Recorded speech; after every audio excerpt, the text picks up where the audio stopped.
place isn't ours anymore. I can't be lost. Welcome back to my channel. If this is your first time here, my name is Kendrick. Before we get started in today's message, be sure to like and subscribe to the page. It truly helps me out, spreading many of the messages that I put out. But then it also allows me to grow the channel in what I'm doing. Also be sure to follow me on Instagram at Kendrick Coates. In today's message, I was thinking about how as men, many men do not have outlets or people to talk to or people to vent to just kind of discuss some of the things that we often go through. And I was having a conversation with a family member the other day, and I asked a question: how's your mental health? And it opened up a conversation that I could just feel and sense the energy in the phone call and what that person was needing. And it was just that simple question of, what's your mental health like? Where are you at mentally? And it's a question that I think not a lot of men ask one another. We ask, how are you doing? Anything new going on? This, that, and the other. But we don't always ask the question of mental health.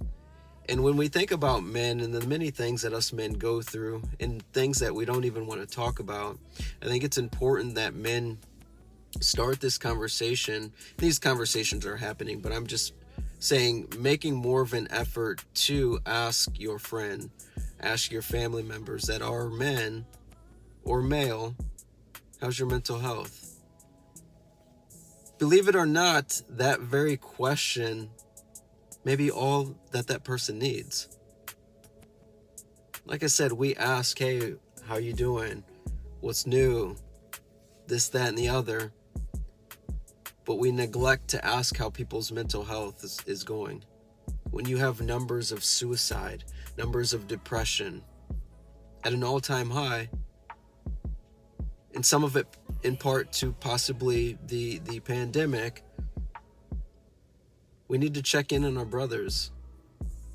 We need to check in on our loved ones that are men or male. Because it's that one conversation that can make a difference. It's that one conversation that can give somebody more perspective or more of a positive perspective on what they're going through. I often talk about in many of the videos or many of the conversations that I have about my journey and my mental health growth. In my journey of going to therapy, I remember the first day that I went to therapy, and I was hesitant in going to therapy because I thought that if I went to therapy, some way or another, that was going to change my personality and the way I approached life. And I kid you not, it's been the best investment that I've ever made in my life. Better than cryptocurrency, better than any stock or portfolio that I've been able to invest in. Getting my mental health right has aided me in not only showing up for people, but then it's been better for me showing up for my own self. I have these conversations in many of the men's circles that I have. And one of the guys that I was talking with, I think it was last month, he mentioned how he's been going to therapy for 10 years. And he's still learning things. Another gentleman mentioned how he's been going to therapy for 3 years and still learning. I don't think that therapy is one of those things where you can go to for a month and think that you're all good. Similar to working out. You can't just go to the gym in January, and I call it the I'm gonna get fit bandwagon. We're in February now, and some people are already falling off that bandwagon. So the crazy thing is, we put a lot of thought and we spend a lot of time in trying to outwardly look better for people. We educate ourselves. We develop ourselves.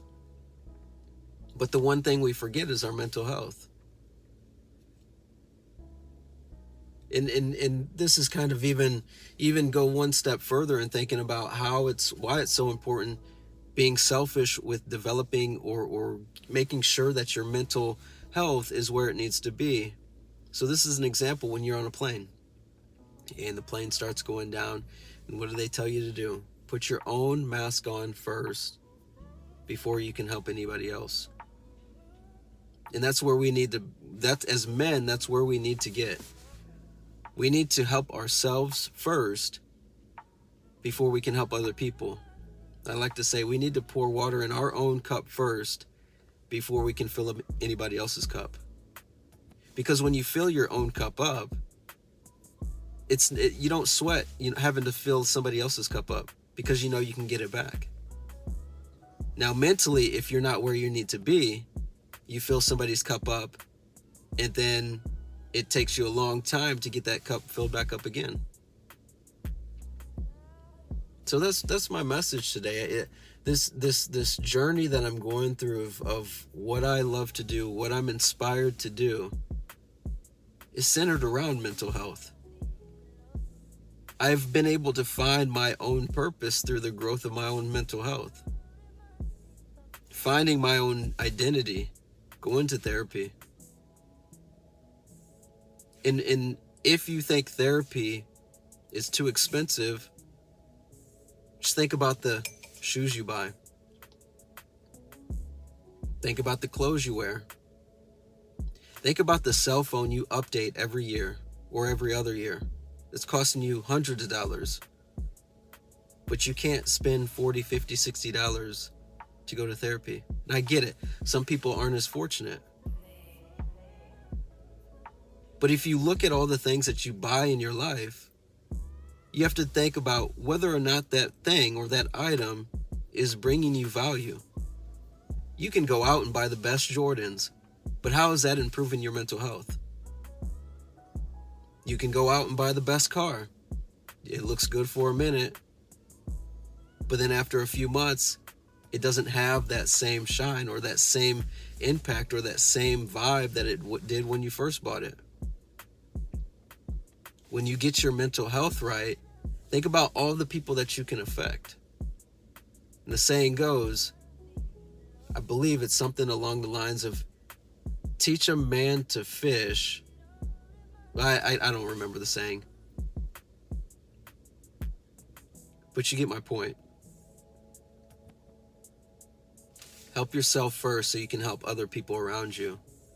Create a legacy of, instead of generational wealth, generational health. Let that sink in. Until next time, I'm out.